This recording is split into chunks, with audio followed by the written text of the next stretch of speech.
दोस्तों कोई भी टाइम ट्रेवल मूवी देखने के बाद हमारे दिमाग में बस एक ही बात आती है कि अगर हमारे पास भी एक टाइम मशीन होती तो उसमें बैठ करके हम अपने भूतकाल में जा करके अपने भूतकाल को बदल सकते हैं। पर क्या होगा अगर मैं आपको कहूँ कि आप अपने भूतकाल को कभी नहीं बदल सकते। जी हाँ दोस्तों, आज की हमारी कहानी एक famous theory the grandfather paradox पर बेस्ड है, जिसे देखने के बाद आपकी सोच पूरी तरह से बदल जाएगी।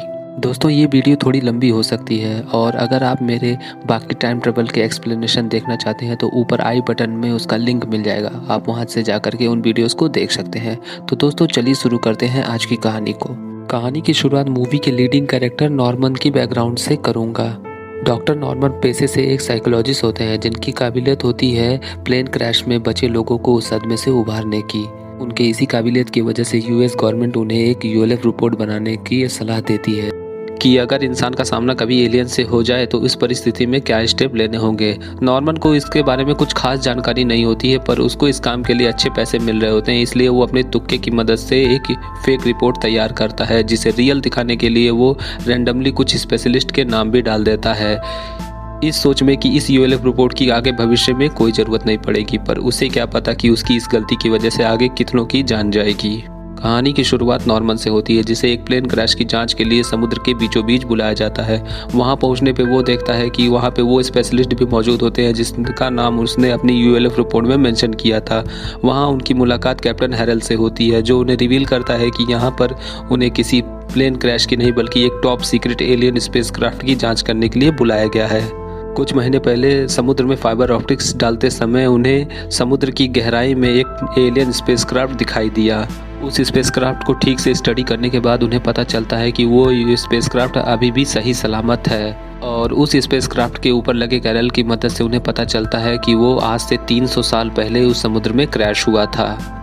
अब वो लोग समुद्र में जाने के लिए रेडी होते हैं, पर जाने से पहले उनका मेडिकल एग्जामिनेशन होता है और वहाँ पे उन्हें बताया जाता है कि उनको 1000 फीट नीचे बने अंडर वाटर स्पेस स्टेशन में रहना है और इसीलिए उनके शरीर को कंप्रेस किया जाता है ताकि उनका शरीर समुद्र के भयंकर वजन में पिचक ना जाए और जब वो लोग वापस आएँ तब उन्हें डिकम्प्रेशन रूम में रहना होगा। अगर वो ऐसा नहीं करते हैं तो वो बलून की तरफ फट जाएंगे।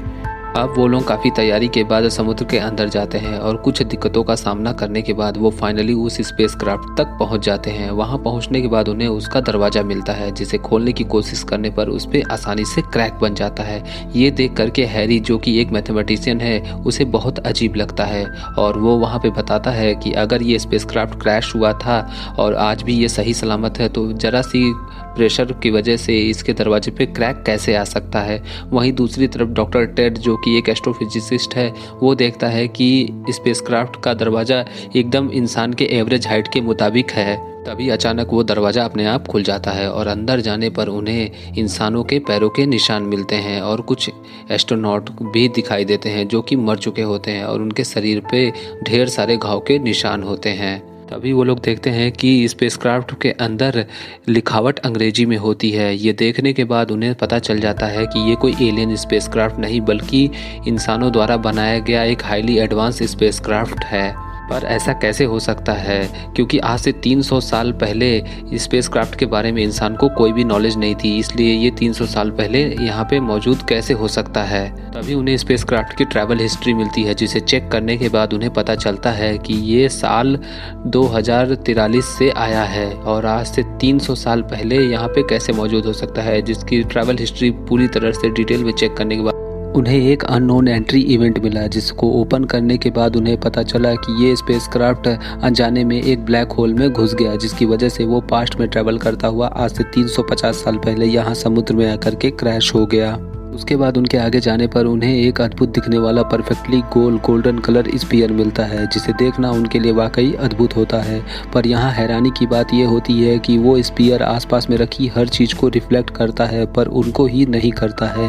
अब आगे उनको स्टेशन में लौटने के बाद वो लोग उसी बात पे अड़े होते हैं कि अगर ये स्पेसक्राफ्ट आज से 350 साल पहले यहाँ पे क्रैश हुआ था पर आज भी वो सही सलामत है, पर हमारे एक हल्के से प्रेशर की वजह से उसके दरवाजे पे क्रैक कैसे बन सकता है।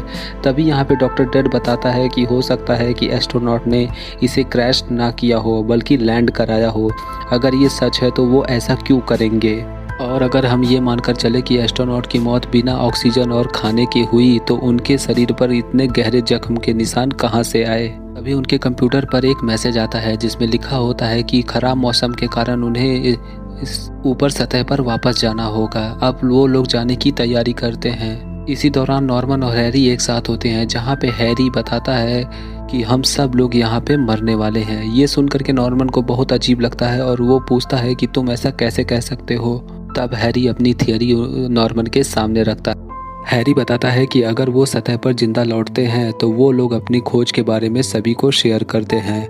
अगर ऐसा होता है तो जब ईयर 2043 आएगा, वो दिन जब स्पेसक्राफ्ट वहाँ से निकला था, तब उन एस्ट्रोनॉट को अच्छे से पता होगा कि ये स्पेसक्राफ्ट ब्लैक होल के अंदर जाने वाला है, इसलिए वो ब्लैक होल से बच कर रहेंगे। पर ऐसा नहीं होता क्योंकि आज हमें ये स्पेसक्राफ्ट यहाँ मिला। इसीलिए स्पेसक्राफ्ट के कंप्यूटर ने इस एंट्री को एक अननोन एंट्री इवेंट डिटेक्ट किया। इसका फाइनल मतलब यही निकलता है कि वो लोग कभी सतह पर जिंदा लौट ही नहीं पाए और किसी को भी आगाह नहीं कर पाए, जिसकी वजह से एस्ट्रोनॉट को कभी नहीं पता चला कि ये स्पेसक्राफ्ट ब्लैक होल के अंदर जाने वाला है। इसका यही मतलब है कि वो सारे लोग यहीं पे मारे जाएंगे। दोस्तों, ये सब कुछ सुन करके आप यही सोच रहे होंगे कि भविष्य को बदला जा सकता है अगर भविष्य की पूरी जानकारी आपको हो तो। पर हम अपने भविष्य को कभी नहीं बदल सकते क्योंकि इसमें ग्रैंडफादर पैराडॉक्स थियरी आती है, जिसके बारे में मैं वीडियो के आखिर में बताऊंगा। आगे हमें पता चलता है कि वो स्फीयर रियलिटी में जिंदा है, क्योंकि ऐसा कौन सा ऑब्जेक्ट है जो हर चीज को रिफ्लेक्ट करता है पर इंसान को ही नहीं करता है। इसका मतलब है कि स्फीयर के अंदर सोचने और समझने की शक्ति है। वहीं दूसरी तरफ हैरी ये सोचता है कि ऊपर जाने से पहले वो काश एक बार स्फीयर के अंदर जा पाता। अब यहाँ पे स्टॉर्म आने वाला होता है, पर हैरी बिना बताए उस स्फीयर में अंदर जाने के लिए वहाँ पर से निकल पड़ता है। और जैसे ही हैरी उस स्फीयर के नजदीक जाता है, तब उसकी परछाई ऊपर की ओर तैरते हुए दिखाई देती है और उसके बाद वो अचानक वहाँ से गायब हो जाता है। डॉक्टर हैरल ये सब कुछ नोटिस कर रहा होता है और बाद में हैरी की ये कदम उठाने के बाद वो लोग सतह पर जाने का प्लान कैंसिल कर देते हैं। तभी वहाँ पे नॉर्मन आ जाता है और उसे हैरी की कही हुई बात कि सब यहाँ पे मरने वाले हैं, उसमें सच्चाई नजर आती है और वो तुरंत हैरी को ढूंढता हुआ स्पीयर के पास जाता है, पर वहाँ पे कोई भी नहीं होता है।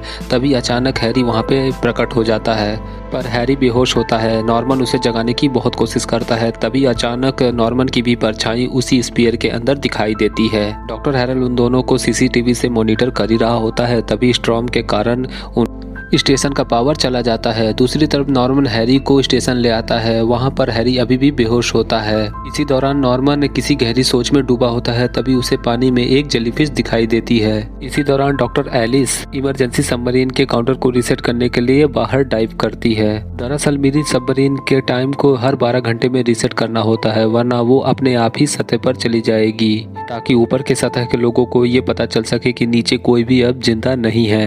एलिस टाइम को रीसेट करने में कामयाब हो जाती है।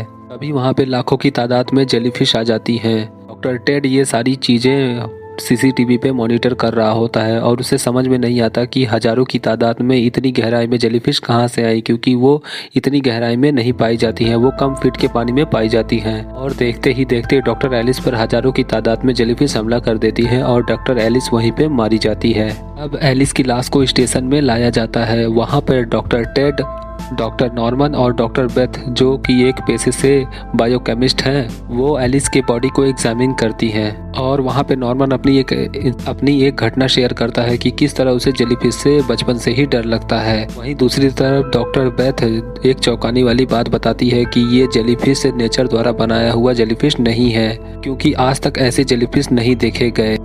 तभी डॉक्टर हैरल को पता चलता है कि बेथ की मेडिकल कंडीशन कुछ ठीक नहीं है, और ये बात नॉर्मन अच्छी तरह से जानता था, पर फिर भी उसने उसका नाम उसी यूएलएफ रिपोर्ट में मेंशन किया, जिसकी वजह से उसे आज इस मिशन के लिए चुना गया है। पर डॉक्टर हैरल को ये नहीं पता होता है कि नॉर्मन ने उन सभी का नाम रैंडमली डाला था।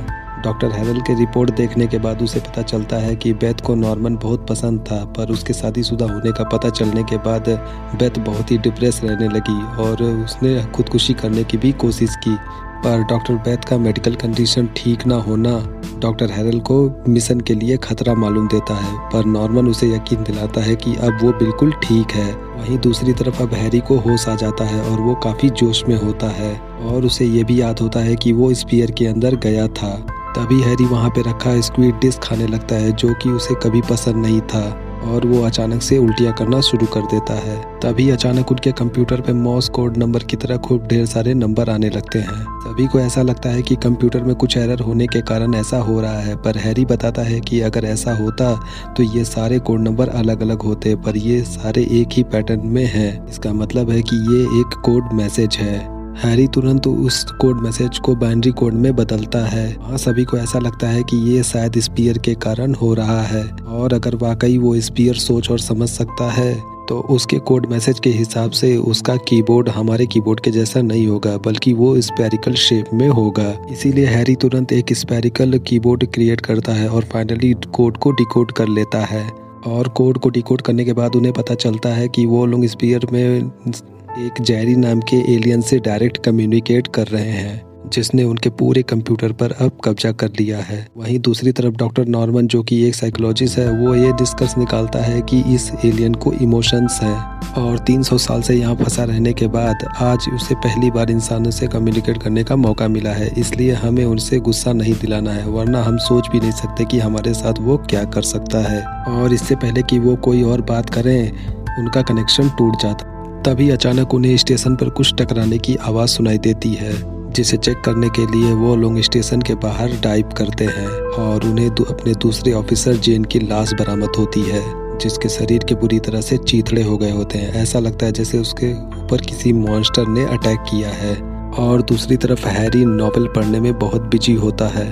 तभी अचानक डॉक्टर हैरल को स्क्रीन पर एक बड़ा क्रीचर डिटेक्ट होता है, और उसके बाद अचानक उनके ऊपर अंडों की बरसात होने लगती है, पर वो किसी तरह से बच करके वापस स्टेशन लौट आते हैं। और इसी दौरान उन्हें पता चलता है कि कंप्यूटर पर वो जेरी एलियन वापस आ चुका है। जेरी से बात करने के बाद उन्हें पता चलता है कि जेरी उनकी बातें सुन सकता है। वो लोग जेरी को बोलते हैं कि उन लोगों को अकेला छोड़ दे, पर इससे जेरी को गुस्सा आ जाता है और वो सभी को मारने का तय करता है। तभी अचानक फिर से वो क्रीचर स्टेशन के आसपास मंडराने लगता है और ढेर सारे अंडों की बरसात होने लगती है, जिसकी वजह से उनके स्टेशन का प्रेशर कम होने लगता है और वो लोग एक बोतल की तरह पिचकने लगते हैं। नॉर्मन किसी तरह से प्रेशर को कंट्रोल करने में कामयाब हो जाता है। तभी दूसरी तरफ वहाँ पे आग लग जाती है, इसकी वजह से पूरे स्टेशन में अफरा तफरी मच जाती है और नॉर्मन को बचाने के चक्कर में बेचारे टेड की मौत हो जाती है। और थोड़ी देर बाद डॉक्टर हैरल भी दरवाजे में फंस करके मारा जाता है। अब आग लग जाने के कारण उनका आधे से ज़्यादा सिस्टम खराब हो जाता है, जिसकी वजह से अब वो लोग मिनी सबमरीन से भी बाहर नहीं जा सकते, क्योंकि ऊपर स्टॉर्म आया हुआ है, जिसकी वजह से वहाँ पर कोई भी बोट मौजूद नहीं होगा उन्हें रेस्क्यू करने के लिए। पर हैरानी वाली बात यह होती है कि नॉर्मन इस घटनाओं के दौरान चैन की नींद ले रहा होता है। तभी कंप्यूटर पर जेरी वापस आ जाता है और वो बताता है कि वो क्रीचर उसकी बनावट थी, और वो नॉर्मन को वार्निंग देता है उसे जेरी ना बुलाने को, क्योंकि उसका नाम जेरी नहीं है। और इससे पहले कि नॉर्मन और कोई सवाल करे, जेरी फिर अचानक गायब हो जाता है। तभी हैरी के होश आने के बाद वो अपनी ही दुनिया में मस्त होता है, उसे नहीं पता कि यहाँ पर क्या हो रहा है। नॉर्मन उसे बहुत समझाने की कोशिश करता है, पर वो अपने बुक की तारीफ करते नहीं थकता है कि वो डर के मारे 87 पेज के आगे पढ़ ही नहीं पा रहा है। तभी वहाँ पे डॉक्टर बेथ आती है और वो नॉर्मन को बताती है कि मिनी सबमरीन के टाइमर को रीसेट करने का वक्त आ गया है, जिसको करने के लिए नॉर्मन मान जाता है और वो मीटर को रीसेट करने के लिए बाहर टाइप करता है और बेथ को बोलता है सीसीटीवी से उसे मॉनिटर करने के लिए। अब वो सक्सेसफुली मीटर को रीसेट करके जब वो वापस लौट रहा होता है, तब उसे पता चलता है कि उसके सूट में होल हो गया है। तभी अचानक उसके ऊपर एक ईल मछली हमला कर देती है। घबराहट में वो डॉक्टर बेथ से मदद मांगता है, पर डॉक्टर बेथ कोई भी जवाब नहीं दे रही होती है। तभी हैरी की इंस्ट्रक्शन फॉलो करने पर वो किसी भी तरह बच करके वापस स्पेस स्टेशन में वापस आ जाता है। और वापस आने पर जब वो सीसीटीवी फुटेज चेक करता है, तब उसे पता चलता है कि डॉक्टर बेथ डाइव करके बाहर गई थी। नॉर्मन बेथ से पूछता है कि तुम बाहर क्यों गई। बेथ बताती है कि हमारा फूड सप्लाई खत्म हो गया था, इसीलिए वो स्पेसक्राफ्ट फूड लेने गई थी।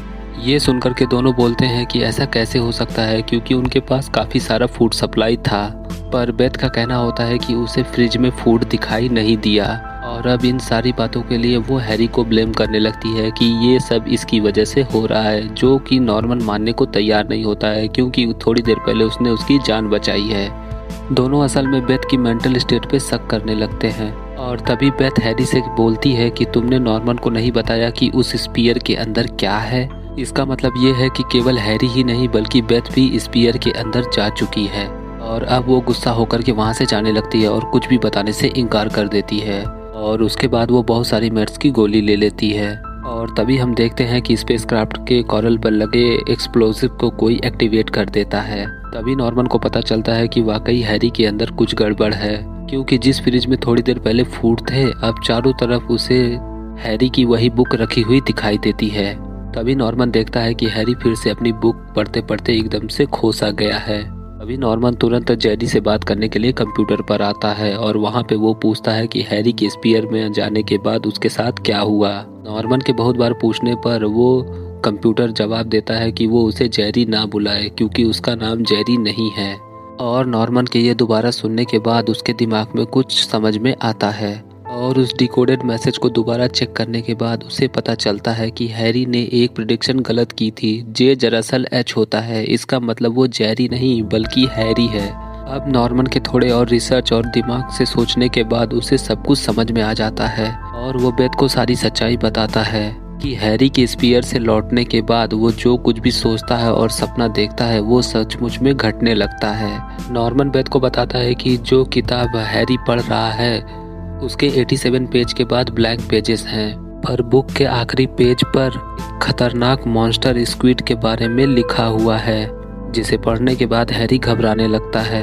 इसीलिए हैरी के स्क्विड कैलेमरी खाने के बाद वो डर के मारे उल्टियाँ करने लगा। अब हमें पता चलता है कि पानी में स्क्विड का हमला इसलिए हुआ क्योंकि हैरी इसे सपने में सोच रहा था। इसी कारण से स्क्विड मॉन्स्टर अचानक से गायब इसलिए हो गया क्योंकि हैरी नींद से उठ गया था, जिसकी वजह से वो सपना देखना बंद कर देता है और मॉन्स्टर अचानक से फिर गायब हो जाता है। ये सब कुछ इसलिए हो रहा है क्योंकि हैरी ये मान चुका है कि हम सब यहीं पर मरने वाले हैं। यहाँ पे हमें पता चलता है कि उस स्पीयर के अंदर कोई शक्ति है, इसीलिए हैरी जो कुछ भी सोचता है वो उसे कंप्यूटर पर प्रिंट कर देता है और जो कुछ भी वो सोचता या सपने में देखता है वो उसे रियलिटी में बदल देता है। और अब नॉर्मन और बेथ ये तय करते हैं कि इससे पहले हैरी कोई और सपना देखे और वो किसी मुसीबत में पड़ जाए, वो लोग उसे बेहोश कर देते हैं। इसके बाद उन्हें एक अच्छी खबर मिलती है कि वो ऊपर स्टॉर्म खत्म हो चुका है और उन्हें रेस्क्यू टीम का मैसेज मिलता है कि वो जल्द ही रेस्क्यू करने के लिए वहाँ पर आएंगे। ये खबर सुनने के बाद नॉर्मन और बेथ काफ़ी खुश होते हैं। इसी दौरान नॉर्मन बाथरूम में होता है और उसके ऊपर अचानक से वाटर स्नेक हमला कर देते हैं।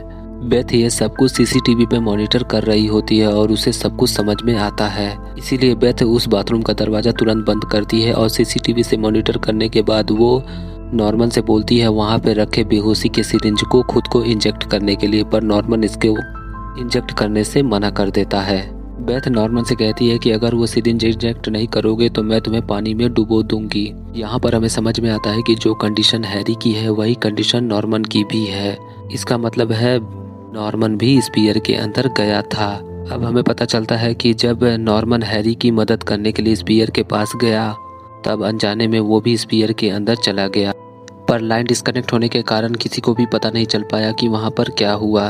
नॉर्मन भी स्पीयर में गया था। इसका सबसे बड़ा सबूत ये है कि जब वो स्पीयर के नज़दीक गया तब उसकी परछाई भी हमें स्पीयर के अंदर दिखाई दी थी। आपको कहानी का वो सीन तो याद होगा जब नॉर्मन गहरी सोच में खोया हुआ था। दरअसल वो हैरी की कही गई बात को सोच रहा था कि हम सब यहीं पर मरने वाले हैं, इसीलिए उसे वो जेलीफिश दिखाई दी जिसकी वजह से एलिस की मौत हो गई। इसीलिए एलिस की बॉडी एग्जामिनेशन के दौरान डॉक्टर बेथ ने बताया था कि ये नेचर द्वारा बनाई गई जेलीफिश नहीं है।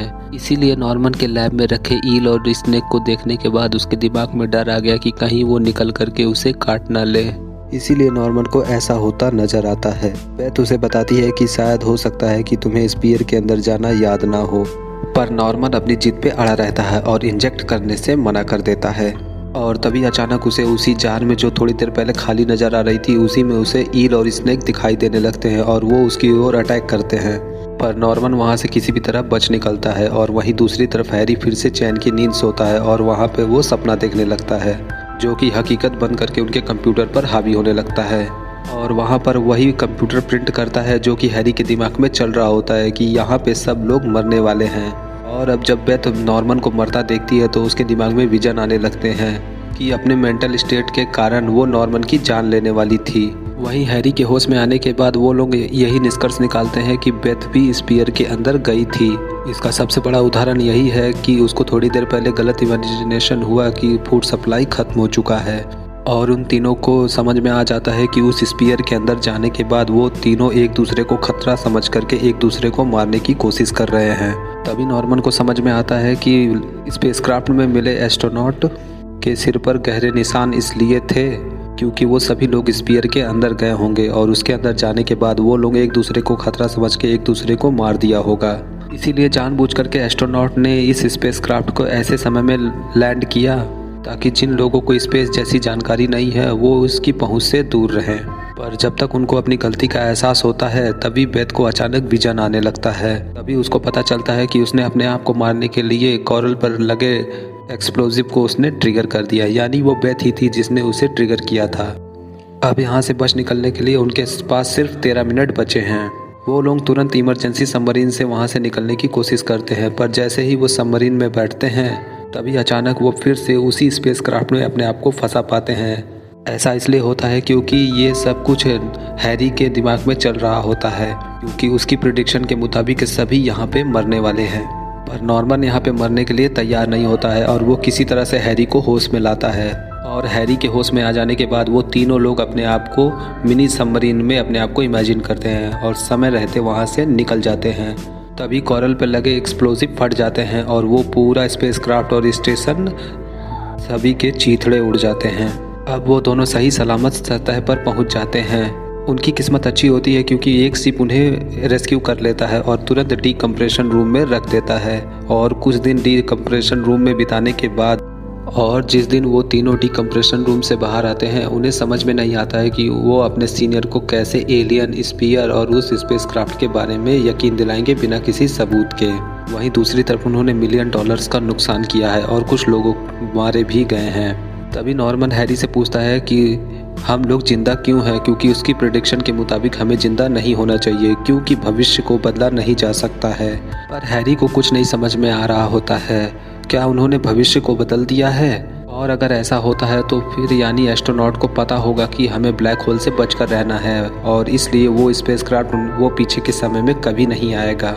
इसका मतलब है कि वो स्पेसक्राफ्ट इन तीनों को कभी मिलेगा ही नहीं। पर हैरी को समझ में नहीं आ रहा होता, वो अभी भी अपनी जिद पे अड़ा होता है कि हम भविष्य को नहीं बदल सकते हैं। वहीं दूसरी तरफ बेथ बताती है कि हमारे पास अभी भी वो पावर्स है जिसकी वजह से कईयों की जान जा चुकी है और आगे पता नहीं कितने लोगों की जान जाएगी। अभी नॉर्मन कहता है कि ये हमारे लिए एक वरदान है जिसके जरिए हम बहुत कुछ बदल सकते हैं। वहीं दूसरी तरफ इसके साथ होने वाले खतरों को भी नज़रअंदाज नहीं किया जा सकता। और उन तीनों को रियलाइज़ होता है कि इंसान अभी ऐसे पावर के लिए तैयार नहीं है। तभी बेथ के समझ में आता है कि अगर वो लोग जो कुछ भी सोचते हैं वो रियलिटी में बदल जाता है तो इसका मतलब है उनके पास भूलने की शक्ति है। इसके बाद वो तीनों लोग एक दूसरे का हाथ पकड़ करके ये तय करते हैं कि वो सब कुछ भूल जाएंगे। और जैसे ही वो लोग ये इमेजिन करते हैं हमें दिखाया जाता है कि वो स्पीयर अब भी सही सलामत होता है इतने एक्सप्लोजिव फटने के बाद भी। और जैसे ही वो लोग ये सब कुछ भूलते हैं वो स्पीयर समुद्र से निकल करके तुरंत अंतरिक्ष में चला जाता है। अब उनके सब कुछ भूल जाने के बाद यही निष्कर्ष निकलता है कि अब उससे कोई भी कुछ भी जान नहीं पाएगा क्योंकि उन्हें कुछ भी याद नहीं है। और इसका मतलब है कि भविष्य में स्पेसक्राफ्ट के बारे में किसी को भी कोई भी जानकारी नहीं होगी। तभी हैरी को अपनी कही हुई बात फिर से सच साबित होते नजर आती है कि हम भविष्य को नहीं बदल सकते हैं। ऐसा कैसे हो सकता है, अब मैं आपको डिटेल में बताता हूँ। इमेजिन करिए कि वो तीनों बच जाते हैं और वापस लौटने के बाद वो लोग अपनी खोज के बारे में सभी से बताते हैं। तो जाहिर तौर पे भविष्य में 2043 आने पर ये बात उन एस्ट्रोनॉट को पता होगी जिसकी वजह से वो ब्लैक होल से बचकर रहेंगे। इसका मतलब है कि वो स्पेसक्राफ्ट कभी ब्लैक होल में नहीं जाएगा और अगर वो ब्लैक होल में नहीं जाएगा तो 350 साल पीछे ट्रैवल करके उस समय में नहीं आएगा जब इनको ये स्पेसक्राफ्ट यहाँ पे मिला। पर जैसा कि आप सब कुछ जानते हैं कि वो तीनों सब कुछ भूल चुके हैं और वो उनसे कुछ भी पता नहीं कर पाएंगे। इसका मतलब है कि उन्हें भविष्य के बारे में कोई भी जानकारी नहीं होगी। भविष्य में वो किसी से भी अपनी खोज के बारे में नहीं बता पाएंगे और उन एस्ट्रोनॉट को ये भी नहीं पता होगा कि उन्हें ब्लैक होल से बचकर रहना है। यानी वो स्पेसक्राफ्ट फिर से उस ब्लैक होल में घुस जाएगा और वो फिर से 350 साल पीछे ट्रैवल कर जाएंगे और ये सर्कल इसी तरह से रिपीट होगा। यानी वो तीनों इस स्पेसक्राफ्ट की खोज फिर से करेंगे। हैरी को अब अपनी कही हुई बात एकदम प्रूफ होते नजर आती है क्योंकि आपके पास अगर टाइम मशीन ही क्यों ना हो पर आप अपने भविष्य को कभी नहीं बदल सकते हैं क्योंकि आपके पास्ट ने ये पहले से तय कर दिया है कि आप भविष्य में क्या करेंगे। जैसा कि उन्होंने अभी तय किया कि उन्हें कुछ भी याद ना रहे और जैसे ही वो ये सब कुछ भूल जाते हैं उन्हें पता नहीं चलता कि क्यों वो तीनों एक दूसरे का हाथ थामे खड़े थे और वो स्पीयर समुद्र से निकल करके वापस अंतरिक्ष में जाता है। पूरी वीडियो देखने के बाद आपको ये पता चल ही गया होगा कि वो स्पीयर कितना पावरफुल था, क्योंकि इतने मैसिव एक्सप्लोजन के बाद भी वो सही सलामत था। और जैसा कि आप जानते हैं कि स्पीयर खुद सोच और समझ सकता है, वो खुद चाहता था कि कोई उसकी खोज करे, पर उसके ये पता चलने पर कि इंसान अभी इस चीज़ के लिए तैयार नहीं है। जैसे ही वो तीनों ये तय करते हैं कि हमें इसकी ज़रूरत नहीं, वो खुद समुद्र से निकल करके वापस अंतरिक्ष में चला जाता है और जानबूझ करके उसी ब्लैक होल में घुस जाता है और ये कहानी यहीं पर ख़त्म हो जाती है। दोस्तों, आज की वीडियो में इतना ही। वीडियो अच्छा लगे तो वीडियो को लाइक और शेयर जरूर करें और आने वाली वीडियोस की नोटिफिकेशन पाने के लिए हमारे चैनल को जरूर सब्सक्राइब करें। मिलूंगा आपसे अगली वीडियो में, तब तक के लिए गुड लक।